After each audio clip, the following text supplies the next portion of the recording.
Great. So yeah, we're on here. So yeah, thanks, Jim. That was yeah. It's not a JavaScript-less framework, but I do think the marketing potential there is huge. Only because yeah. So my first two slides address this. So let's talk about Phoenix LiveView, which if you haven't heard of it, we'll go through it. I think a lot of people have based on the Twitter buzz over the last couple of weeks. But Phoenix LiveView gives us interactive real-time apps, I say without JavaScript, and this without JavaScript part has like really resonated, it turns out, with a large portion of developers. And people, so like the without JavaScript part has been like, it's been like the savior, like people are really excited about that, but then there's also been some pedantic arguments about like, well, it still needs JavaScript. So like the roundabout way to rename this title is Phoenix LiveView is interactive real-time apps, no need to write JavaScript. So if we went with the JavaScript-less or scriptless, I think we would catch even more flack. But it's all the same idea, right? So how can we write the kinds of applications that need to be written today in 2019, interactive apps, real-time applications without JavaScript or without having to write JavaScript? And we'll find out. But before we find out, I've got to plug DockYard. So DockYard is where I work. We're Elixir consultancy, and they support me to work on Phoenix and open source 75% of my time. So I owe them a big thank you. The community owes them a big thank you because it kind of allows me to do open source sustainably and not flame out. So check us out. We work with Fortune 100 companies, so if they trust us, you should trust us. So if you need Elixir development or training, check out DockYard. But our goal is to build interactive apps without JavaScript or without writing JavaScript.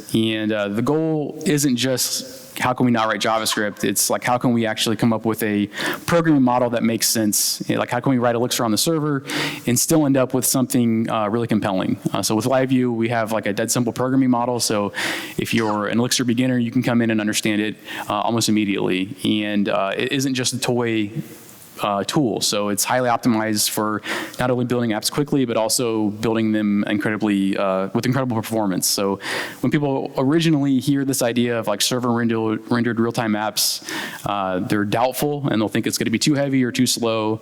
Probably a lot of people in the audience are still on the fence, but hopefully in this talk I'll convince you. But what we're able to do is have a super simple programming model doing something that's seemingly very heavy resource-wise on the server and on the client, but actually do it in a way that's really compelling and really fast. And we're going to kind of dive into the internals of LiveView to see how we achieve that throughout the remainder of the talk. But so LiveView has been public for what, 2-3 weeks now, and people have come up with some pretty compelling results. So I just want to show off a couple of these. So LiveView is publicly available and not on Hex yet, but people have been able to experiment with it. So I want to show off kind of a few things that are possible. So some of the things that have been my favorite, like here's Observer. So like Observer in Elixir gives you real-time information, what's happening like in a GUI from launched from the console. But here's someone rewrote Observer as a web application using LiveView. So every second by default, you're getting up-to-date information, but I can reduce this tick time and have the server push updated information for me about the VM. So someone was able to whip this up extremely quickly, and ultimately it's just an Elixir process running, using Phoenix LiveView on the background, and just pushing out VM events. So I think we're going to be able to use LiveView to lift information out of the VM and produce like the Phoenix telemetry integration is going to be one great example of this.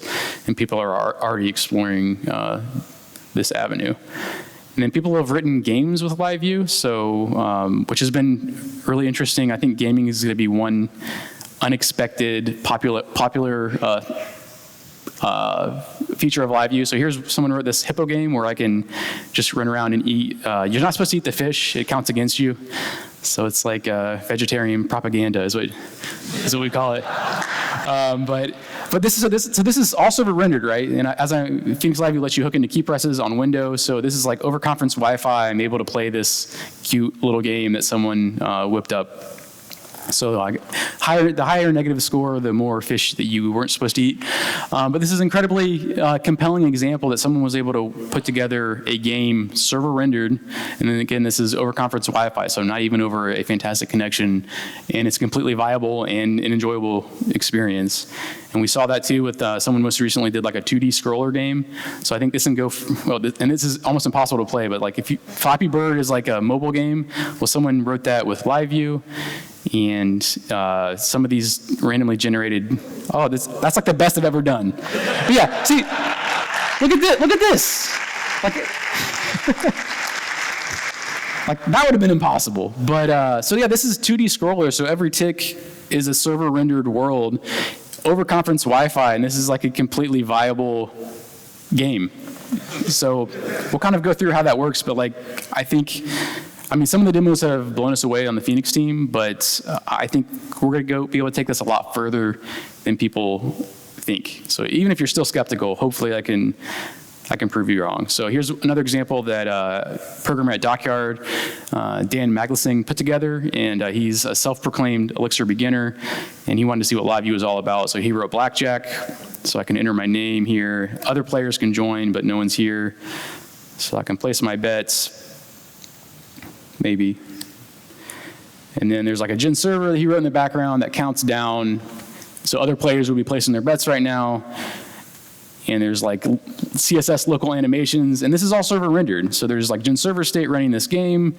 I can ask to be hit. I don't play cards. I think I understand blackjack to some degree, but no, I just busted. So this is like an incredibly compelling example where you could actually produce this as a real product, completely server rendered game state as well.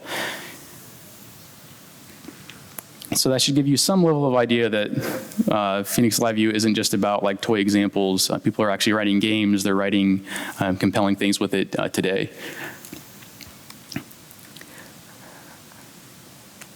But I talked about this at ElixirConf last year because I think a lot of us, we take on a lot of the client-side single-page app complexity out of good business reasons, but we end up adopting a lot more complexity than we had originally planned. Because I think if we're actually honest with ourselves, at least in my experience as a consultant working on dozens of applications in a bunch of different domains, I've never had a single app that actually justified a full client-side application solution, right? Like I've never had to write Google Docs in the browser. If I had to, I would absolutely reach for a client-side framework, but there's always been just parts of the app that have needed this kind of rich interactive experience. So I think a lot of us are using single-page app frameworks for good reasons because we need those bits of interaction. And usually, if we have to go all in and buy into a framework because we need to accomplish these interactive business requirements, then we have no choice but to buy into the complexity. But I think ultimately we fall on the spectrum of like we don't need all that complexity for the entirety of our application, but if we have to buy in anyway, we have to train our team. If we already have to send Ember.js down to client or send React down to the client, then why aren't we writing the rest of the app in React? So I think a lot of people are adopting single-page apps when they really don't need them for the majority of the application, if only they had an alternative.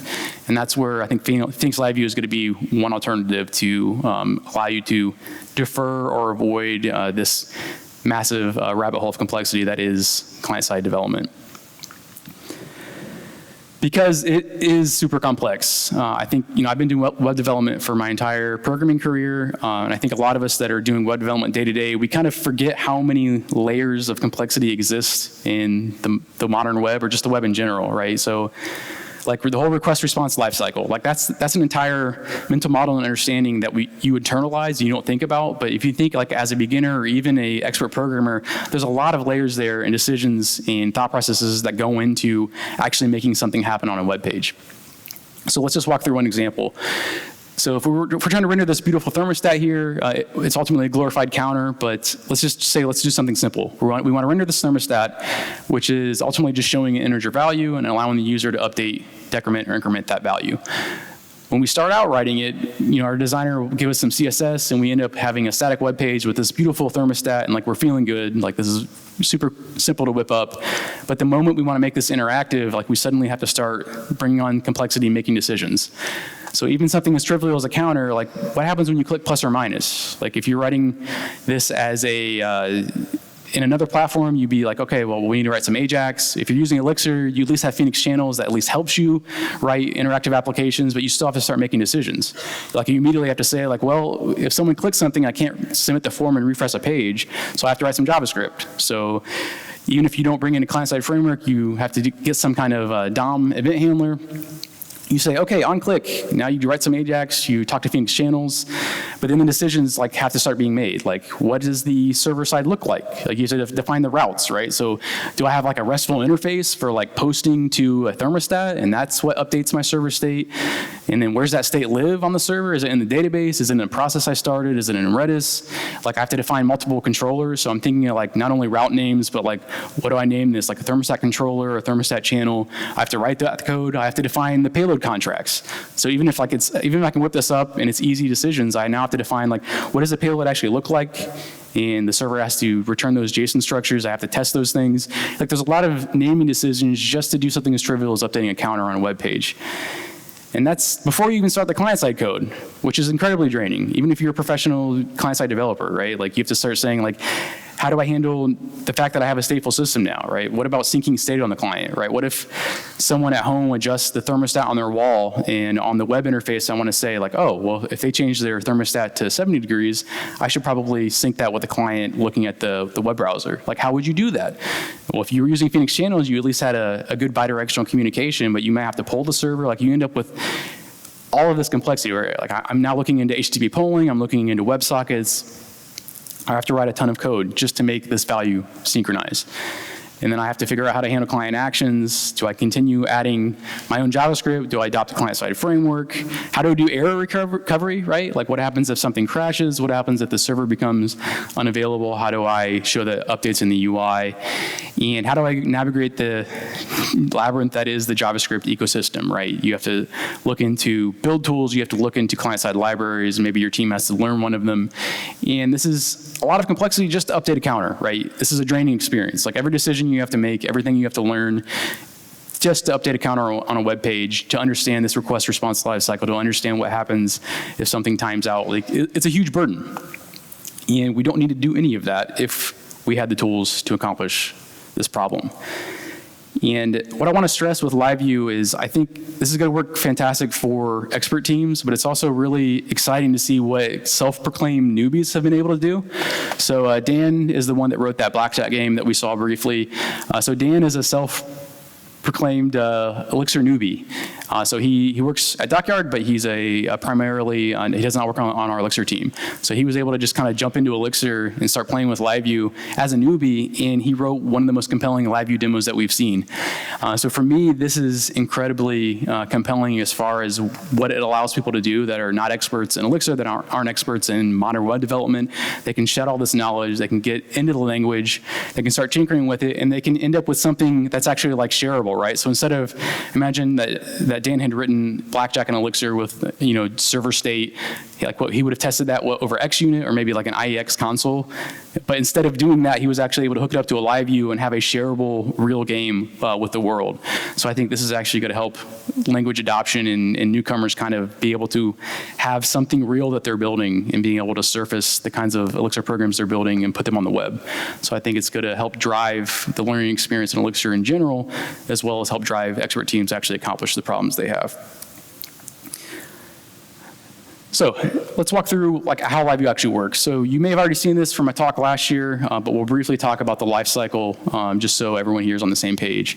So LiveView it's very similar to React on the server if you're familiar with React. So we have a render function, probably similar to what you're used to seeing with regular Phoenix views, where we want to produce some HTML, right? The goal is to have some HTML sent to the client, so we have a render function. Here I'm inlining some EEX, but you could have a separate EEX file if you wanted to. And when we mount a LiveView, we assign some initial state, we call render, and we're done. But now since LiveViews are stateful, anytime they experience an event like clicking increment or decrement on a button, then we change our state. And the way that LiveView works and the way React works and most of these reactive programming frameworks is like anytime we experience a state change, we call render, and we update the UI with the updated HTML. So Phoenix LiveView kind of just abstracts the fact that that happens to go over the network, but the programming model is very straightforward. right? It's like we have this cycle of we've got a render function that produces HTML. Anytime we experience a state change, we call render. That produces new HTML, the browser's updated, and then we wait for events. And we can annotate the client with like phx click. We can annotate forms with like anytime a form event's changed or submitted, we can do phx submit. That gets sent to the server, and your server callback is run. If you don't change your state, nothing happens. If you do change your state, render gets called, and we update the UI. So it's this very simple cycle. And this is almost the entirety of the programming model, except for the fact that we have a stateful system. So we've seen other languages have seen like what we're doing with LiveView and have been inspired by it. And there's, I think in Ruby and PHP, there are similar projects now that were inspired by LiveView, which is fantastic. But I think what most people are missing is like we have a stateful platform that we can build this on. So you can imagine this could be a stateful process, a stateful cycle here, where you just have the client hold all the state. You can send a post request to the server, send all the state to the server, re-render, the server re-renders the HTML, and you could simulate an interactive experience, but there would be no process running on the server. So it would work for our counter example, but it wouldn't work for something where you wanted to actually push updates down to the browser. And worse, you'd have to send all this HTML on the wire and all the state for every state change. Because if we want to suddenly become a stateful system, this is where like Elixir really shines. Like we actually have a platform that can start a process that's cheap and actually react to events that are happening. And for me, this is our secret sauce. It's like it's not something that the LiveView team did. It's the fact that we can, like Elixir was built for stateful systems. So this is cheap for us to do. Like in other platforms, this is going to be incredibly expensive, but for us, it's actually viable. Because if you wanted to say add a timer to your thermostat, that's something that's going to be ticking on the server, and we're going to be pushing updates down to the client. We can't have a client pull the server every second, right? So in this case, we can just say, if we're connected on Mount, we can send ourselves a message every second. And again, the model is anytime I experience a state change. So in this case, I have a handle info tick callback, because ultimately LiveViews are just in servers. If I assign a new time on every second tick, my state changes, render gets called, and I update the UI. And I can do this because I have a stateful process running on the server, right? You can't simulate this over stateless HTTP. So this is kind of utilizing what's there in the platform to do this efficiently, even though it still seems crazy. But I think as we go further and further today, hopefully I will dispel any myths about this being a non-viable solution. Because processes are cheap, and the platform was built to handle processes at scale. We've proved that with our 2 million WebSocket connections, and ultimately, LiveView is built on top of Phoenix channels, so we know Phoenix channels can handle millions of connections, and ultimately LiveViews are just a Phoenix channel process. So we're building on top of the primitives of the platform and the framework to make these things happen. So every second, we can update our state, we patch the UI, but there's more to it than that. So like the programming model is super simple, but under the hood, there's some nuances here that I think will be helpful to understand. Because one thing that people may see when they get into writing LiveView applications is like, they'll see in their logs potentially more database work than they expected, and they'll think that like somehow this is a flaw, or like there have been bug reports like duplicate events are being fired. But in fact, the life cycle and the programming model kind of demands a certain approach with the way we're rendering. So I want to walk through from inception to death of a LiveView, and it turns out there's like a perfect emoji life cycle for Phoenix, which is quite pleasing. So we're going to walk through like how LiveView starts, what happens when the page actually connects to the server, and what happens when these things crash. So LiveView starts in your router with a live macro, so you can just say like, hey, if there's a GET request to /thermostat, I can route directly to a LiveView. So the controller layer completely falls away. So again, like I said, like request response, that whole concept goes away. So when you're writing LiveViews in Elixir, or sorry, in Phoenix, the controller layer essentially has very little to play in the LiveView lifecycle, because the only job is to get that thing rendered initially on the page, and then the LiveView takes over. So I could write live/thermostat in my router, and then I write a render function and a mount function. And in this case, you can pass some session information that's like tamper-proof and signed. So if I want to get like the current user out of the session, I can't rely on the plug necessarily, but I can sign that data and then fetch the user on mount. And then on mount, you probably get some thermostat reading from the system. You assign the socket value, we render it, and we're done. But there's a key step in this lifecycle where the first time we call render, we just send static HTML down and we don't spawn any processes. Because our goal is like we don't want to be like a single page app where like we don't render the shell of an application and then send no HTML down. Like when you call, like I could curl /thermostat and I'm going to get the HTML through the thermostat. It's because static HTML and no processes respond. So the initial request is stateless, and then we reattach later. So step one is we have a GET request to thermostat. We call your thermostat live mount. You do some assigns. You fetch from the database. You do what you need to do. Render gets called, we produce HTML, and we send a 200 HTML response, and we're done. So if you never navigated, if you have JavaScript disabled, you're gonna get that beautiful thermostat. It's not gonna do anything, but you get the HTML. So like SEO just works, you don't have to worry about it.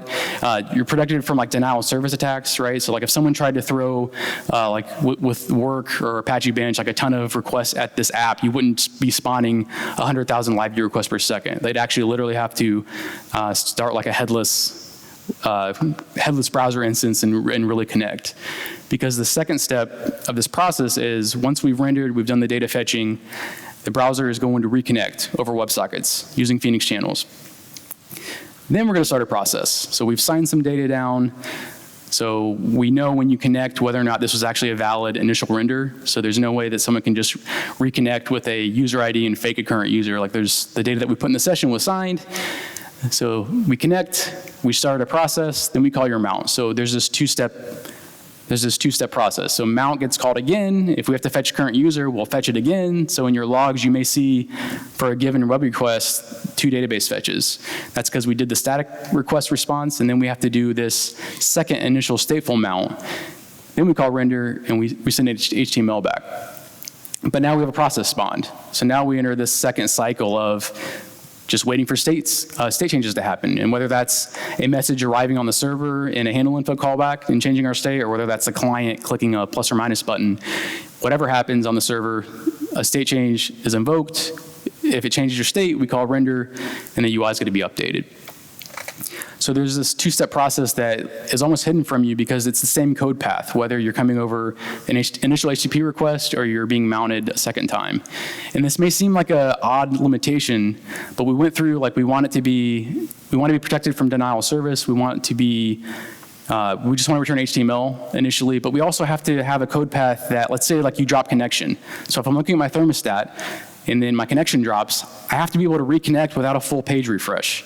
And in order to do that, I need a code path that has all my necessary minimal data that can go call mount and go through the same setup. So it turns out that this programming model, even though you have to do maybe some little bit of extra data fetching, it allows you to do the initial HTTP request, the initial WebSocket connection, and the error recovery all in the same code path. So we're able to do 3 things in one code path, and you ultimately don't have to think about like, okay, now what do I do if this WebSocket connection drops? It's like, no, it's all built in. It just calls mount again when you reconnect, and everything recovers. And I think I mentioned like we don't have our secret sauce, but I think one thing that you could say is our secret sauce is LiveEx optimizations. So apart from what like just the VM gives us as far as scalable, cheap processes, we were able to really optimize since ElixirConf the whole approach of getting data down to the client and having that actually work efficiently. So I can thank Jose entirely for this. So Jose contributed an EX engine called LiveEx that does change tracking. So this allows us to do what I showed at ElixirConf last year, but actually do it really well. So at ElixirConf, I took like the lazy or the Chris McCord approach of like the same way I built Phoenix, which is maybe not the best way, but like it's like if I can only write code like this, and it worked.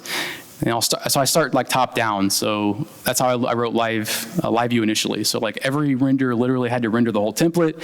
So like any state change you experience would have to render a bunch of new HTML and send that HTML down to the client. And so that was like really heavy on the server. It was really heavy on the network. And but it worked. And it actually worked surprisingly well, even though it wasn't optimal, which again is like a time and time lesson that I've learned in Elixir. Like whether it was Phoenix Pub Sub and Phoenix Channels, like our initial best effort approach, like what if I could just do this? Ended up being like very close to an optimal solution, just going back in and using the primitives of the language. So with LiveEx, we were able to do kind of on par, byte for byte we're able to match like single page apps as far as data on the wire, like byte for byte, in quite a few use cases. And I think with a coming change to our encoding, we actually will be able to beat like a JSON single page app application in terms of data payload. And ultimately, you just write EEX. So the cool thing, and one of our requirements was, like, if you're used to writing EEX with just regular Phoenix HTML, like, we didn't want LiveView to be something new and special. Like, it wanted to be like, you just take the EEX template code you're used to writing, and it just works, and it just works efficiently, was like the goal. And we were able to accomplish that because the EEX engine that Jose wrote compiles your code into kind of what you see on the right. So you will end up with compiled code from your EEX template. Literally, like, it compiles that EEX template to code very much like this, where any dynamic part, so anything that you see between like an EEX tag becomes an if check. So we added change tracking essentially to EEX. So you can say, like, if my time or my value change in the template, you're gonna have an if check to say, like, if this thing actually changed, invoke the Elixir code for that value. If it did not change, it's a no-op. So it almost becomes essentially free to re-render a template because you're only executing the Elixir code for things that changed. So if you're not doing it, otherwise it's just like a map get. So like your string format time is doing string formatting, which can become expensive. And if the time didn't change, there's no reason to do that, to execute that Elixir call. So what we end up with at the bottom of this compiled function is a Phoenix LiveView rendered struct. And it has all the static bits of the template, and it has your dynamic values that may or may not have been invoked. So we're able to look at HTML, or sorry, not even HTML. Like the DockYarders, when we were first working on LiveView, were asking me, like, did you have to like parse the HTML? What HTML parser did you use? And it's like, no, we're actually, like, it may look like we know about HTML with the amount of data we put on the wire, but really we have no idea. It's just we know what's static and we know what's dynamic. So we're able to look at like this template and say, if you have div class equals bar, all we know is like that static content never changes, right? If it's not an EEX tag, that means like that's static forever. So whether you're writing like CSS inline in a script tag or HTML, we don't know what that is. We just know that it's a static thing that is never going to change. And we can exploit that, as we'll see in a moment. So ultimately, we end up with this struct. So instead of rendering like an IO list like regular EEX function does, we ended up rendering this data structure. And we can exploit this when we send data down to the client now. Because on SuperMount, we have to get all the HTML down. So what we do is we send a payload that looks almost exactly like this. So for the template on the right, you have like div class equals bar and then some kind of dynamic mode. So whether you're in like heating and cooling, then you have the time, and then you have the mode again. Like, so it can actually literally tell you, like, are we heating or are we cooling right now? And what we send down to the client is some dynamic values at a particular index, and then a list of static data.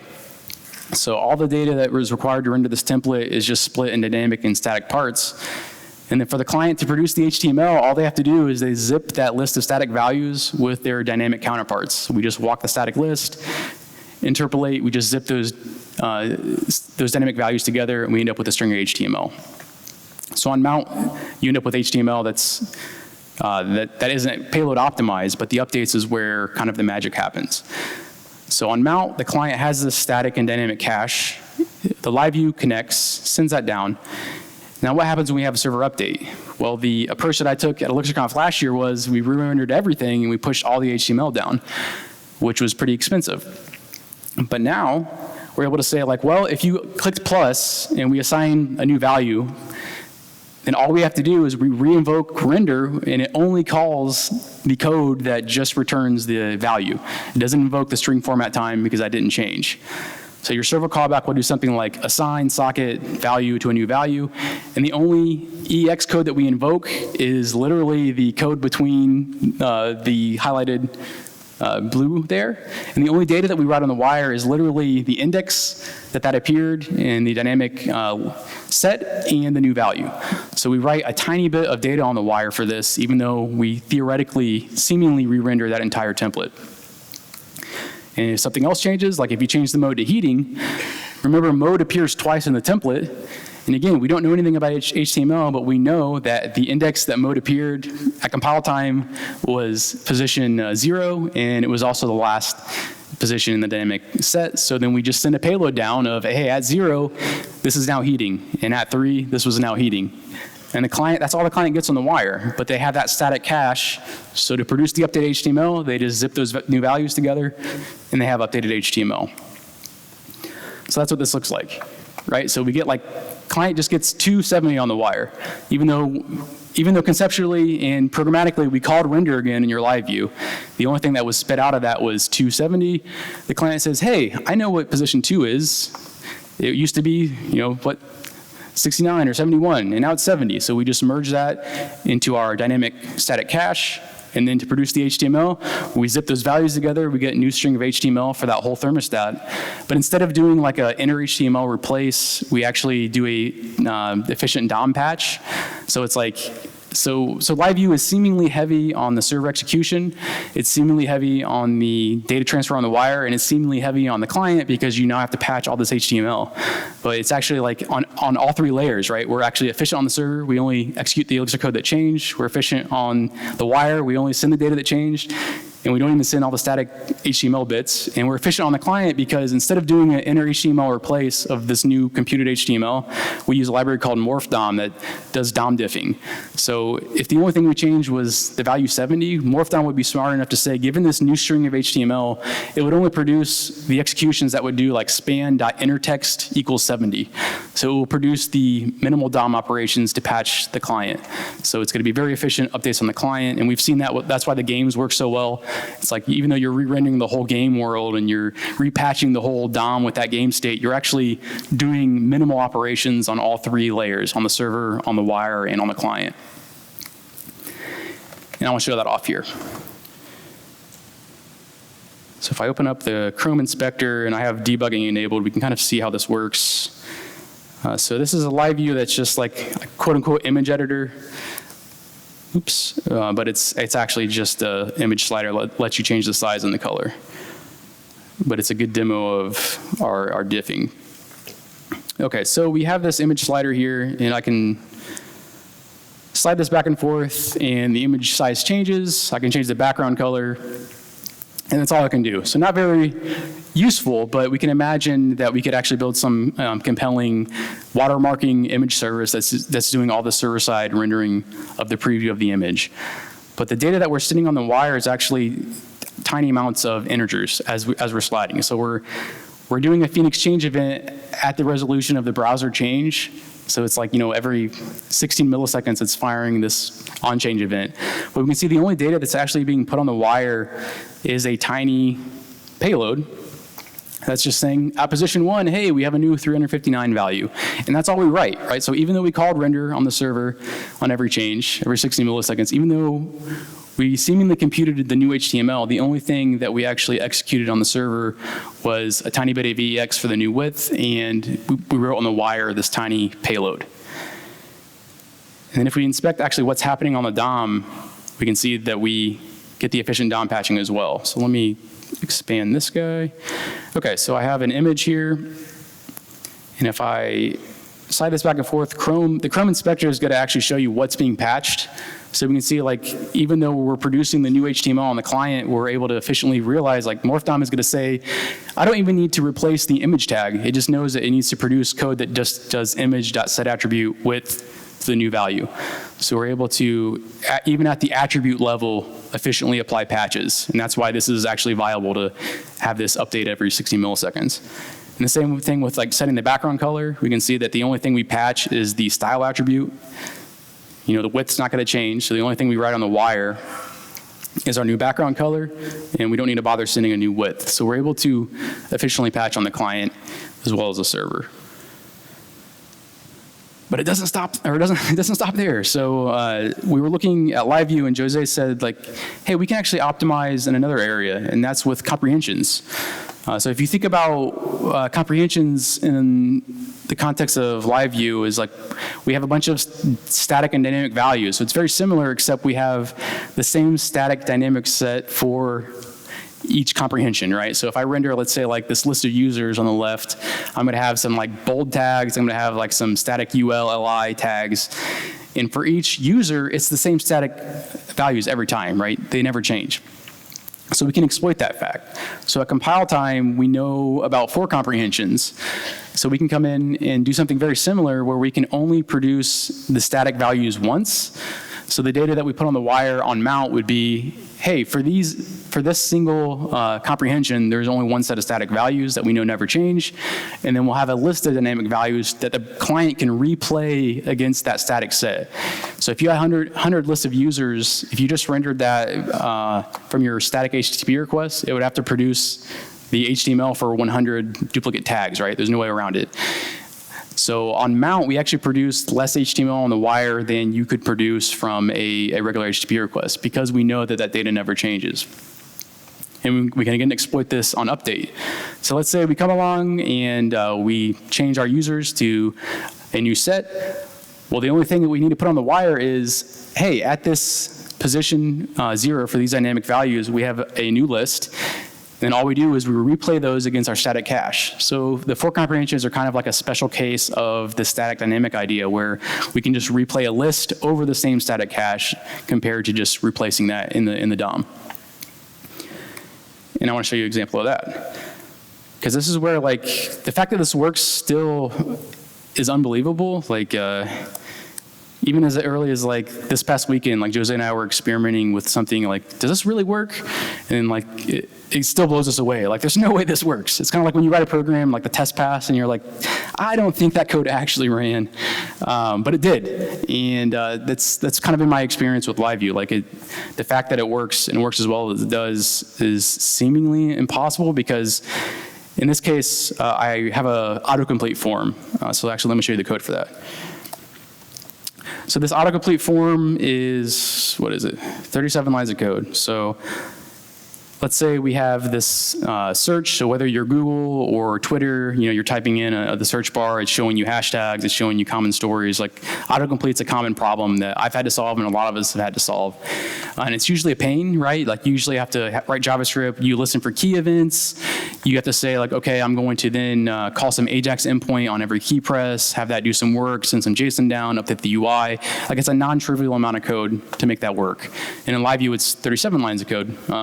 Entirely. So in this case, we can just use the HTML data list tag. So that's like browser native autocomplete can be used with data list. It doesn't work. It needs a polyfill in Safari. So if you try this in Safari, it won't work. But ultimately, it's using the browser's. You can say use the browser's UI to actually show the autocomplete suggestions. So all we do is on Phoenix change on the form, I can say, hey, call the suggest event. And then when I hit enter, call the search event. And then I render my input text for the query, and then I can render a list of data list attributes saying if I have matches for my suggestions, render an option tag with that match. And that's all I do. So I write some naive HTML, right? I write the HTML that I want to be rendered. I don't really care about performance here. And then I have a handle event suggests, and in this case, it just greps out to my system dictionary, so just simulating some kind of suggestion. If I get matches, I update my state with those matches. If I hit enter, I'm going to get a search event that's called. And then asynchronously, I can actually send myself a message here. So it turns out I'm using the dict command line dictionary, which makes an external HTTP request. So it could be latent. So I'll just send myself a message saying, hey, do this query after you're done updating the UI. And the next thing I would do is say I can just change my result to like searching ... So I can even do like loading states from the server. I pick up that event, handle info search. I try to look up the word. I update my state. If that changed, the UI is going to update. And I'm done. So I went about writing this, not really caring about optimizations, right? Just like, for match and matches, render an option tag. And somehow, this ended up working in an optimal way on the client. So we can see I'm logging out my initial HTML here on mount. We send everything down that's needed for the HTML render. But then as I type, somehow lists of strings are being sent down, but like I didn't have to think about, right, what's happening here. So if I type in like abracadabra, let me blow this up here. Clear this. If I start typing AB, like somehow this looks exactly like the handwritten JSON you would have written. Like this still blows me away. So like somehow we wrote HTML on the server, rendering some data list attributes for a form. we detected a PXX change on the form, and then somehow, as I typed, like literally, that's as if we had written JSON on the server to send suggestions down, right? Like how in the world did it end up being a state change that produced a list of strings that looks remarkably similar to what like our JSON API interface or GraphQL interface would have written? Like that's just like the nature of the model, and our diff tracking produced an optimal payload without having to worry about it or think about it. And to me, this is what's really compelling, where we didn't have to think about it. We did kind of like the Chris McCord approach. Like, I'm just going to write this how I think it should be written, and then somehow it's an optimal solution as an end user. And this even works better than, let's say, if you did write this with React, or you did write this with Ember, and you use like HTTP polling, or I'm sorry, HTTP requests over AJAX, like you have to do this request response connection establishment, so that it would be actually it would be like twice as latent to write this in JavaScript unless you had an existing WebSocket connection. So the fact that LiveView is using WebSockets and we're doing autocomplete, every key press, we don't have to establish a connection, do a request response. We literally use the existing connection, so it's going to be faster and equivalent in terms of data payload size that you get seemingly for free. And that's using JSON today. So today we encode to JSON, but in future versions of LiveView, we want to encode the server response into like the Erlang term format. And we think we'll be able to beat like a client-side rendered, the best client-side rendered search autocomplete you could write. We would beat it in terms of payload size using LiveView and just writing HTML as you want to write it. So today we match them, but we think we can beat that use case in the future. But it doesn't stop there. So if you're still not convinced, I want to make an argument about Elixir for UIs. I think until Boyd gave his talk with Scenic last year at ElixirConf, Scenic is a library for writing native UIs in Elixir on devices. He made a great argument for using Elixir for writing user interfaces. Because I think intuitively, all of us, like, that sounds weird. I think to most Elixir developers, you're like, wait a second, like Elixir is great for platforms, it's great for like servers, web servers, like how could you use it to write UIs? But if you think about what the primitives of the platform give you, it's actually everything that you want in writing a user interface. So we have like process isolation. We have a scheduler that doesn't block the world. So like if you're doing really expensive work based on one user interaction, you don't want to block, a lot of languages will block the main thread. So expensive work you have to be careful with in a lot of UI, building a lot of UIs, because the application becomes unusable if you're doing some CPU intensive work. So like the Beam just gives us preemptive scheduling. We don't have to worry about that. Like if you crash part of the UI, like my example here with the thermostat is like if I have a widget, a weather widget, like my smart thermostat at home has like shows me the current weather. Like if that weather widget fails, if there's a bug in that code, I don't want that to affect the ability to like heat my house. And this happens in the real world. So I was trying to search for like examples of like smart devices failing, and like I actually found a thermostat example. So in this case, like this is just one of the tweets. The other, like, so there are tweets from people at this company, this is a smart thermostat company, like literally they were like, it's getting very cold in my house. Like I can't turn up the temperature on my thermostat on the wall. So we don't want our UIs, especially our smart UIs, to be written in a brittle way. And if we use the primitives of Elixir, we can actually avoid a lot of these pitfalls. And we can see that here. So if I bring up my thermostat,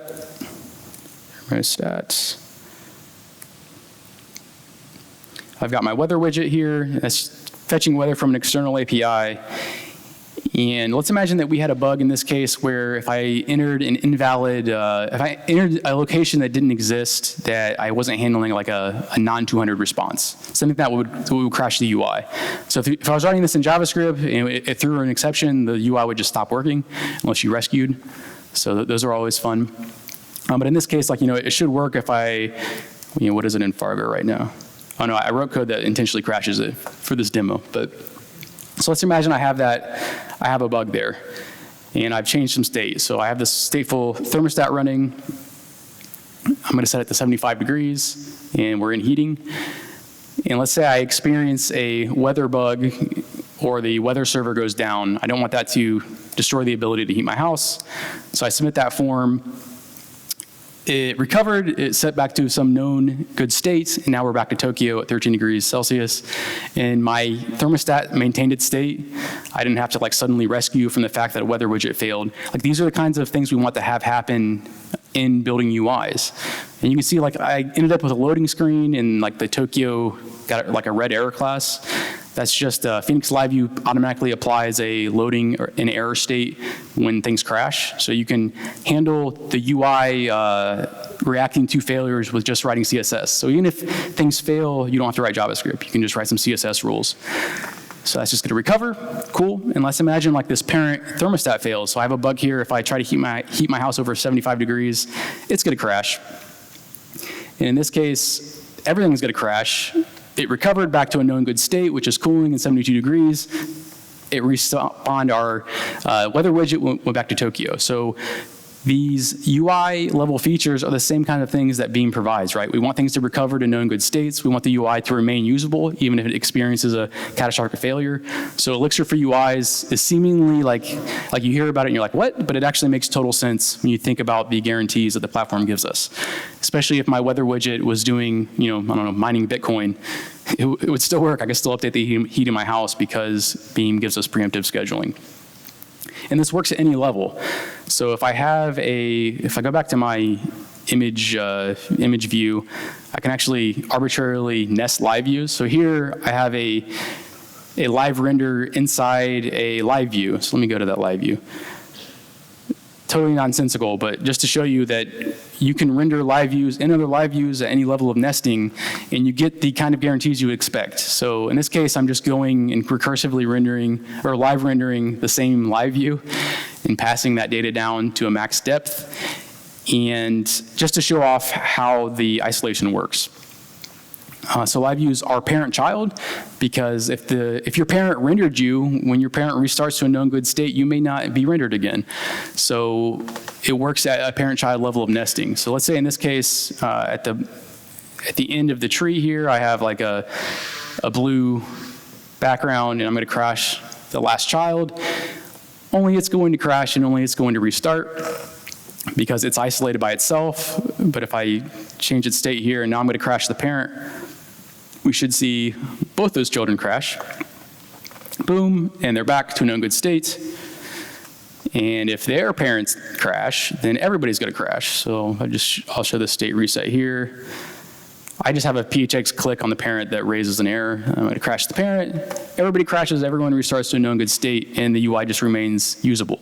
Like these are the kinds of guarantees we want in our applications, in our UIs, and we don't want to leave a user, like if you've written JavaScript apps or been the unfortunate user of a poorly written JavaScript app, like you end up with an interface that just stops working. You have no feedback because there was an uncaught exception, the app just breaks.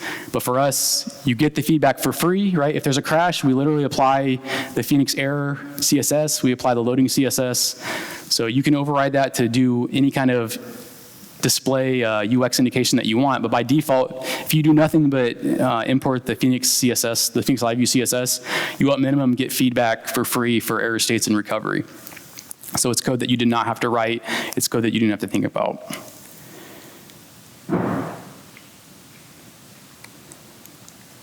And we also recently added first-class testing. So LiveView was available only, I think, 2 weeks ago, because one of the blockers was I didn't want to release LiveView without people being able to write tests for their code.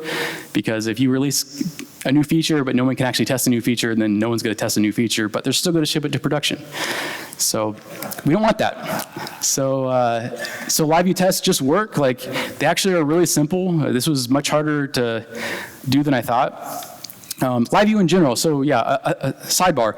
So it turns out in an effort to save developers from having to write JavaScript and deal with JavaScript complexity, like little did I know that like that's what I had to take on. I had to take the burden of doing. So I now find myself doing JavaScript more than Elixir on LiveView because someone has to write this stuff. So anyway, for tests, essentially what we had to do was since we're doing all this diffing on the server, I had to re-implement like the Phoenix LiveView JS in Elixir to consume the diffs that are happening. But ultimately, in userland, all that you care about is mounting a LiveView.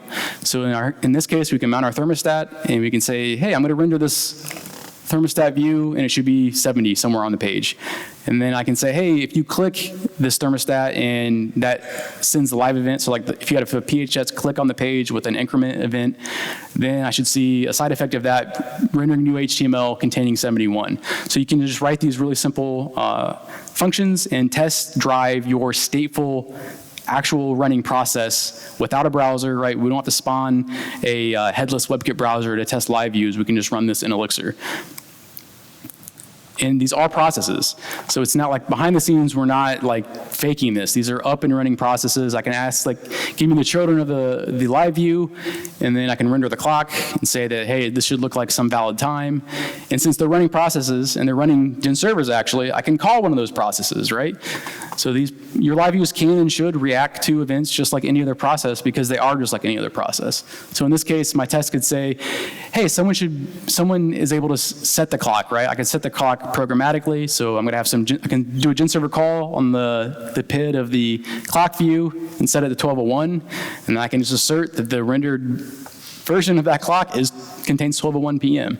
So the testing story is great, very straightforward. There's not a lot there, and again, you don't have to run headless WebKit to test live views because that's a quagmire itself. And I think like the LiveView test suite itself runs in like 0.4 seconds. So it's going to be super fast, and it's going to work how you expect it to work.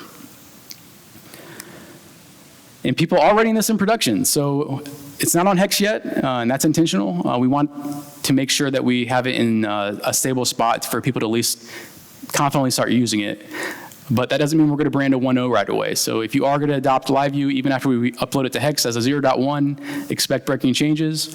But we do have a good story now, and we've nailed the programming model, and I expect things to not drastically change, but it is kind of a moving target. But that doesn't stop people from using this in production, Justin, which is great, actually. So Justin Schneck, one of the Nerves co-creators, had a client running a distillery, and I think LiveView wasn't even public yet. And Justin was like, hey, can I use LiveView in production? I said, okay, yeah, let's do it. So this is a distillery. I don't know much about distilleries, but Justin has some Nerves devices on this, monitoring the temperatures of the stills. Is that a right word? Sure. So there are two temperature values that Justin explained to me that they're very important on what happens to the taste.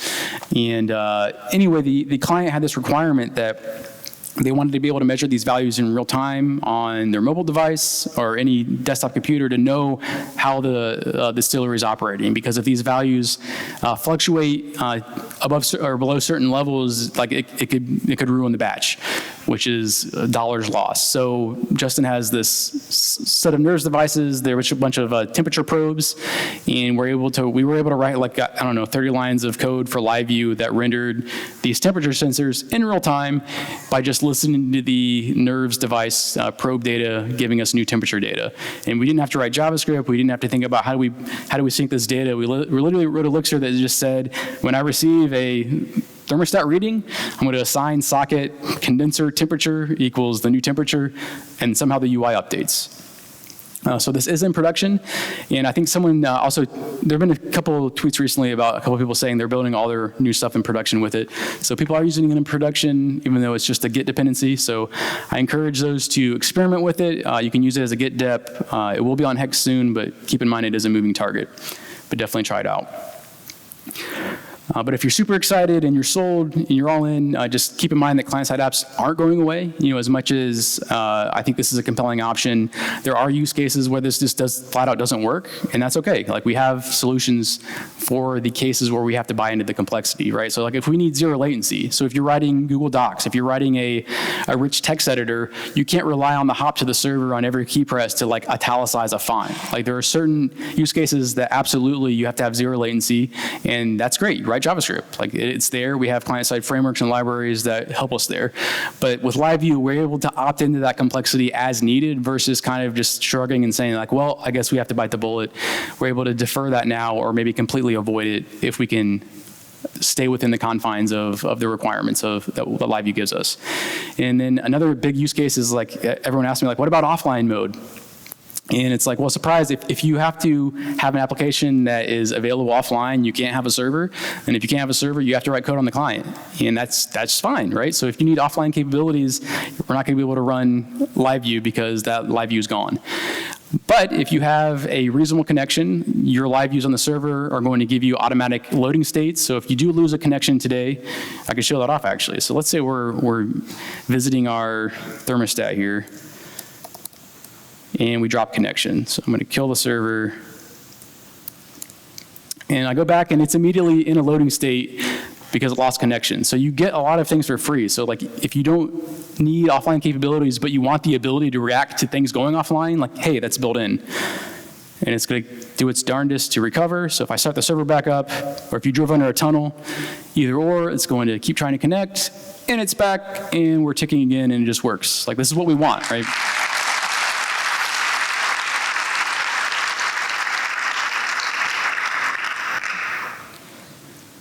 So yeah, it doesn't work for everything, but I think for the vast majority of the kinds of applications, at least that I build and that a lot of us are building, we can operate within these confines and avoid a lot of the complexity. So I'm super excited to see what people can build with it. Like we saw Flappy Phoenix, we saw games, like people are already building things that I had no idea, that I didn't even think were possible, and this is before, like I said, any kind of initial release. And we also have some other benefits here. So let's say that you do care about, let's say, like, you know, one of the arguments is you have to pay the burden for the latency hop, right? So like to interact with my thermostat, I do have to go do the round trip to the server for the UI to update instead of just being able to update that on the client. So you do pay a cost, but you also pay a cost with client-side frameworks in terms of latency, at least of an initial page load, right? So if I'm building an Ember application, I'm loading 0.5 meg of JavaScript as just a baseline to get the page loaded, and that's not including my own JavaScript, right? So even if you're using a client-side framework today, like these baselines are just the starting point. Like all your application-specific JavaScript that you build on top of the framework has to be shipped to the client. All your templates that you wrote have to be shipped to the client. Like you end up with potentially megabytes of JavaScript for the initial page load, where for us, we send down 29K, which is LiveView.js, Phoenix.js, plus Morphdom, and that's all the JavaScript we ever send because all of your code remains on the Elixir side. So the latency argument definitely is valid. If you have highly latent clients, this is not going to be a good experience. But for initial page load, we'll probably beat any other client-side solution in terms of latency because we literally send less data. So just keep these things in mind when you're weighing the pros and cons, because the arguments are more nuanced than it would seem, which is true probably of all things. And we're just getting started. So it's usable today. I think it works for a ton of use cases like form validations, gaming, whether you're doing like 2D scrollers. It works great for, what else have we seen? Blackjack. So anything with server state that you're pushing to the client, anything that you want to not have to deal with syncing state, right? So like if you did have a remote controlled thermostat or dashboard that you wanted to push events to, that just works. You literally just write Elixir that listens for events over PubSub or listens to a temperature sensor, and you update the data.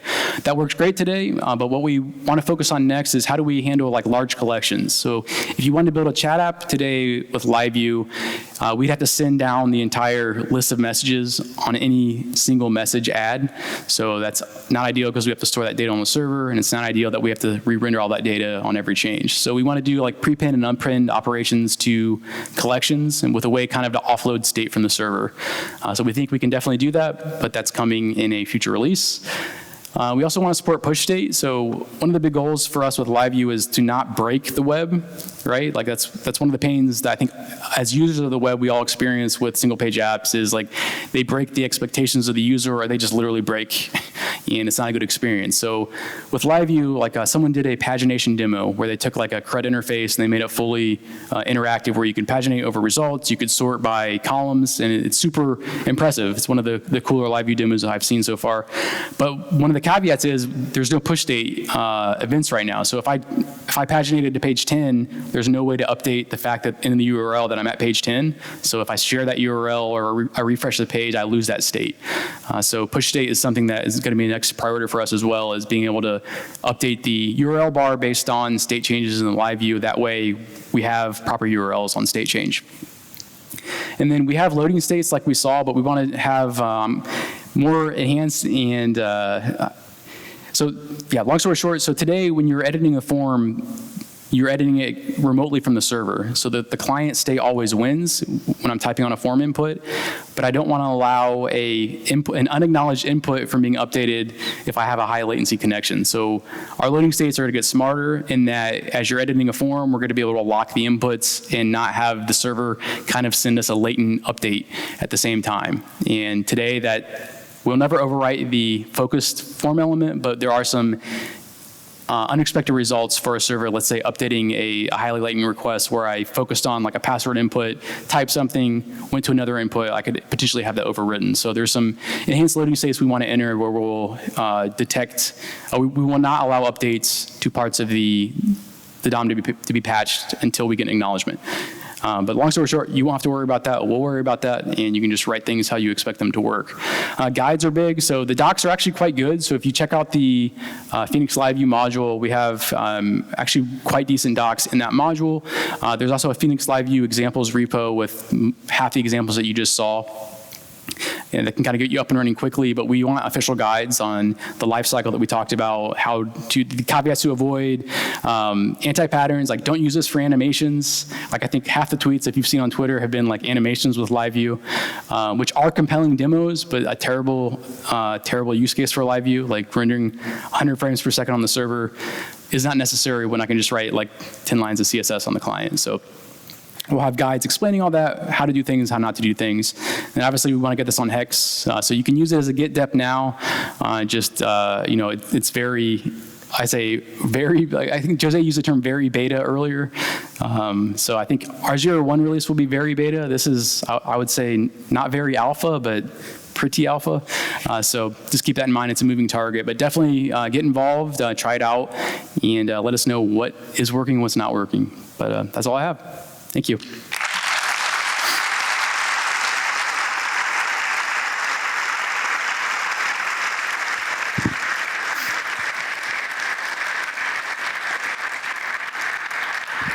Thank you, Chris. Any questions? Lots of questions.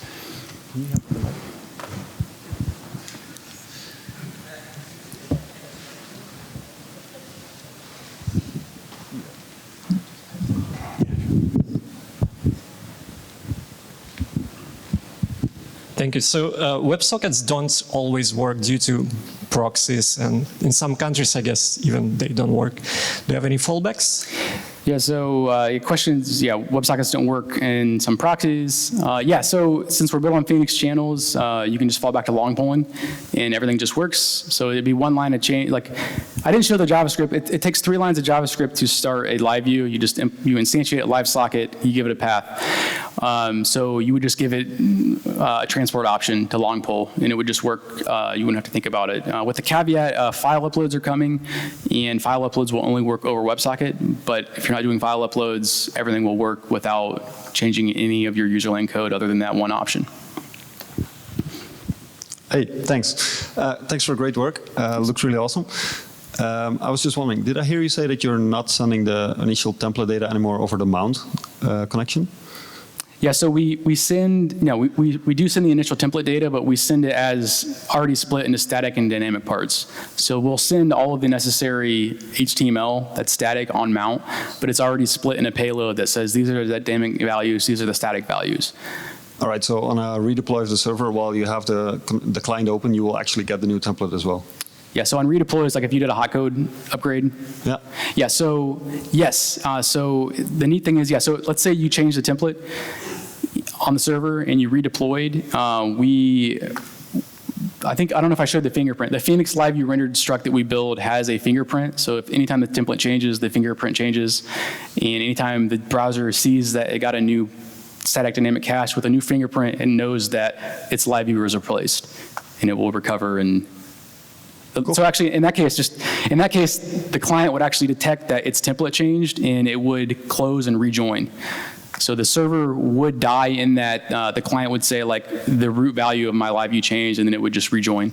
Yeah, and we'd get the new template, and yep. It would just work. Great. Yep. Thanks. Thank you. Really cool work. I realized that the problems you're solving are really not specific to Elixir or Phoenix framework. So I was wondering, and once you're over the wire on the client side, it has nothing really to do with. Well, it doesn't have to have anything to do with Phoenix anymore. I was wondering, did you look into any open standards or think about creating an open standard for live views on the client side, or do we want to keep it a Phoenix specialty? Yeah, so I haven't looked into any open standard, and maybe this is, so this is not, this is no interest of mine, not that I think open standards are bad. I think that at this stage it would impair development, like the freedom, just like with channels, like I looked into like MQTT, so like it's similar to when I wrote Phoenix channels initially, there were standards for how do you do real-time messaging between client server. And so I do have these things on my mind, but for us, in trying to nail the programming model, there was no, like we couldn't, at least for us, there was no existing specification for this that I'm aware of. And I don't start things with like, clearly because Jose came in and wrote LiveEX, I don't start things with what's the pure specification of this, and I'm going to derive from there, which isn't a bad way to start. That would be great. But the way I work is like, can I hack this together and make it work? And then I can kind of piecemeal what works well and what not. So we may get to a state where we can specify it, but at the moment, yeah, it's too early to say. Do you think that there might be in the future some caveats with the search engine optimization and the Phoenix LiveView? And also I would like to ask, what will we do with all the front-end developers that will find themselves unemployed all of a sudden? Yeah. Yeah, SEO just works. So if I curl, yeah, I'm running. So if I curl that live view,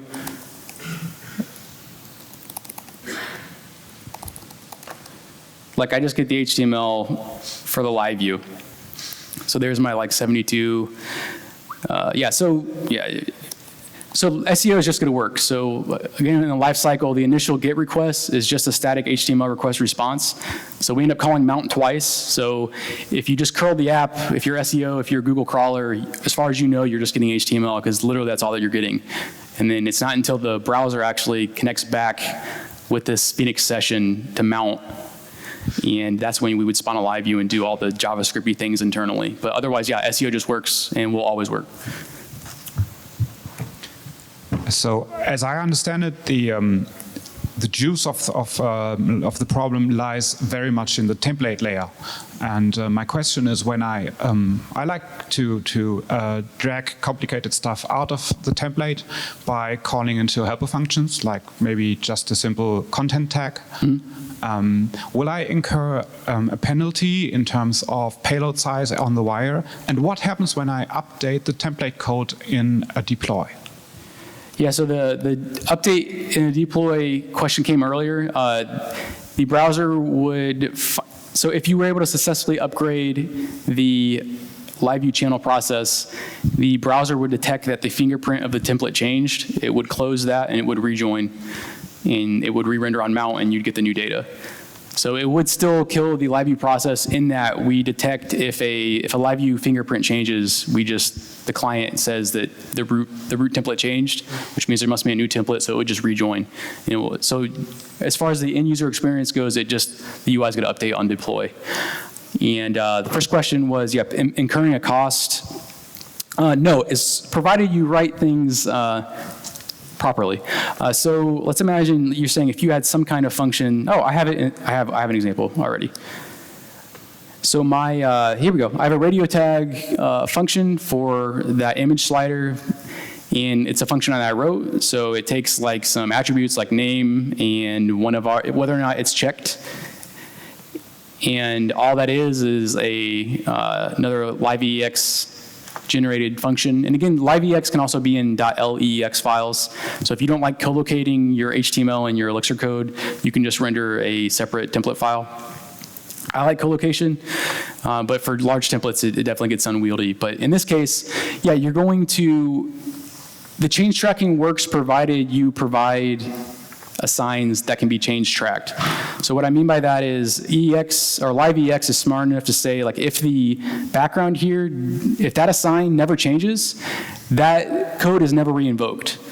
And LiveView even compounds that. So let's say we had like for some reason we passed the width here. LiveView will say basically anything in this EEX expression, no, width, not width, anything in this EEX expression, LiveView will generate code at compile time that says, unless width changed and BG changed, I'm not going to invoke this radio tag function. So as long as you didn't try to pass all assigns here, so the only thing we can't optimize is if you passed all your assigns to radio tag. The only thing we know is if any of the assigns change, we would invoke this function. So there's limitations in that you have to provide the assigns to your helpers, but you're probably already doing that. So if you're eagerly passing all state, we can only do our best to say, if the assigns change, then we're going to call this function. But if we're calling render, then assigns did change, so we're always going to call your function. But if you're passing, 3 values, then we will only call that if those values changed. So it should work, but there are corner cases where you can definitely make it do unoptimized things. But for the most part, we can optimize most things. As I understand you, at the moment, there is no updates are not propagating down from the tree of nested live views. So do you have any plans to have that, or is, so I give you an example, like if there is a date picker and it's a separate like live view and you want to give like the current date as an argument, for example. And this argument can actually change in the parent view. Yeah, so data propagation. So it doesn't exist in that it exists in 2 flavors. So I should say like there's no way to just magically pass that down, but you can pass it via session. So if I dynamically, so let's go back. Do we have an example here? So if my live render call changes the session, we will actually re-render in that case. So you can handle it in a couple different ways. One is you pass if you're passing the date picker, if they change some resource in a select or some date value, you pass a new value to that live render call. And because of change tracking, we will re-invoke the live render and we will re-render, respawn, and it will just work that way. So you can pass data through the session one way. The second way is you could just use message passing because these are processes. You could just message the process directly.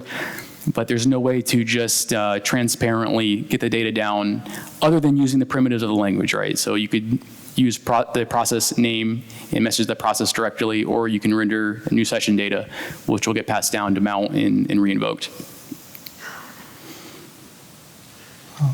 One question.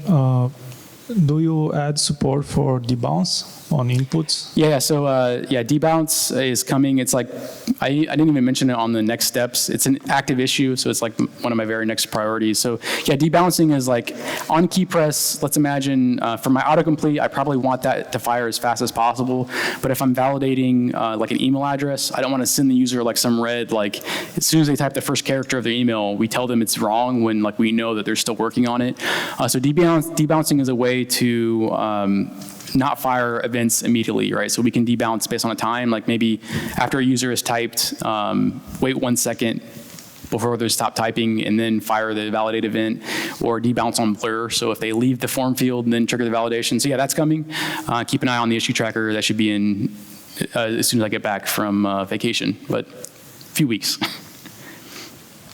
All right, thank you very much. Let's give Chris another round of applause. Thank you.